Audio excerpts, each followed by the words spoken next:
మనోళ్ళందరికీ hello అండి. ముందు వీడియోలో దొండకాయ పచ్చడి చేసింది వీడియో తీసాను, అది కూడా పెడతానని చెప్పినా కదా. అయితే దొండకాయలు, పచ్చిమిర్చి, టమాటాలు అన్నీ అయితే కట్ చేసి పెట్టేసుకున్నాను కదా. ముందే వంటగదిలో ఒక్కొక్కటి కట్ చేసుకుని ఫ్రై చేసుకున్న పని అయితే మటుకు ఎండకు అస్సలు ఉండలేము వంటగదిలో. అందుకని ముందే అన్ని కట్ చేసుకుని అప్పుడు వంటగదిలోకి రావాలి. రెసిపీలోకి అయితే వెళ్ళిపోదాం. దొండకాయలు, పచ్చిమిర్చి, ధనియాలు, జీలకర్ర, కొత్తిమీర, చింతపండు అన్నీ వేసేసుకొని కడాయిలో నూనె పోసుకొని పచ్చివాసన పోయే వరకు ఫ్రై చేసేసి దాన్ని తీసి పక్కన పెట్టేసుకొని టమోటాలు కూడా వేసేసుకొని కొద్దిగా కళ్ళుప్పు వేసేసుకొని మెత్తగా మెదిగిపోద్ది టమాటాలు కూడా.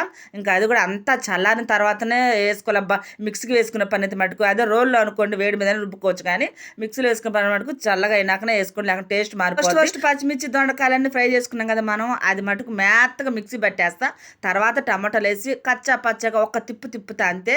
ఇంక తర్వాత మనం తాలింపు చేసుకోవడం, నూనె పోసుకొని చిన్నులపాయలు, ఆవాలు, జీలకర్ర, కరివేపాకు అంతే తాలింపు చేసుకుంటే అయిపోద్ది.